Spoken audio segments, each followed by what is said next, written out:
Bhubaneswar, Odisha. 1999 Australian missionary Graham സ്റ്റെയിൻസിൻ്റെയും അദ്ദേഹത്തിൻ്റെ 2 ആൺമക്കളെയും കൊലപ്പെടുത്തിയ കേസിൽ ഉൾപ്പെട്ട ജുവനൈൽ കുറ്റവാളിയായിരുന്ന ചെങ്കു ഹെൻസ്ദ ക്രൈസ്തവ വിശ്വാസം സ്വീകരിച്ചു. ക്രൈസ്തവ വിശ്വാസം തനിക്ക് ആന്തരിക സമാധാനവും സൗഖ്യവും നൽകിയതായി അദ്ദേഹം പറഞ്ഞു. ഒഡീഷയിൽ വെച്ച് പത്രപ്രവർത്തകനായ ദയാശങ്കർ മിശ്രയുമായി നടത്തിയ വീഡിയോ അഭിമുഖത്തിലാണ് ചെങ്കു താൻ ക്രൈസ്തവ വിശ്വാസത്തിലേക്ക് കടന്നു വന്ന വിവരം പരസ്യമായി പ്രഖ്യാപിച്ചത്.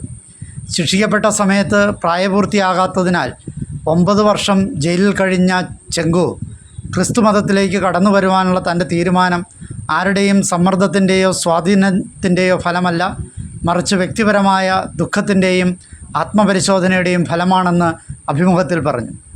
ഒരു ക്രിസ്ത്യാനിയാകുന്നതിൽ എനിക്ക് സന്തോഷമുണ്ട്, അദ്ദേഹം അഭിമുഖത്തിൽ പറഞ്ഞു. ബജ്റംഗ് ദൾ ആളുകൾക്ക് അവർ എന്താണ് ചെയ്യുന്നതെന്ന് അറിയില്ല. നിർബന്ധിത മതപരിവർത്തനമില്ല. ഒഡീഷ ആസ്ഥാനമായുള്ള കത്തോലിക്ക വൈദികനായ ഫാദർ അജയ് കുമാർ സിംഗ് ചെങ്കുവിൻ്റെ ആത്മീയ പരിവർത്തനത്തെക്കുറിച്ച് കൂടുതൽ ഉൾക്കാഴ്ചകൾ നൽകി. ചെങ്കുവിൻ്റെ ജയിൽവാസകാലത്ത് ഒരു പുരോഹിതനും അദ്ദേഹത്തിന് കൗൺസിലിംഗ് നൽകിയിരുന്നില്ലെന്ന് ഫാദർ അജയ് പറഞ്ഞു. ജയിൽ മോചിതനായ ശേഷം ചെങ്കു വളരെയധികം കഷ്ടപ്പെട്ടിട്ടുണ്ടെന്നും അദ്ദേഹം കൂട്ടിച്ചേർത്തു.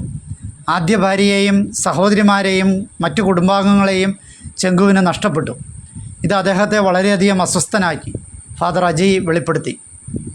സമാധാനത്തോടെ ജീവിക്കണമെങ്കിൽ അക്രമം ഉപേക്ഷിക്കാൻ ആവശ്യപ്പെടുന്ന ശക്തമായ ഒരു ആന്തരിക ശബ്ദം ചെങ്കു കേട്ടു. അങ്ങനെയാണ് ഒഡീഷയിലെ കേജോർ ജില്ലയിലെ ക്രൈസ്തവ സമൂഹത്തിലേക്ക് ചെങ്കു വീണ്ടും എത്തുന്നത്.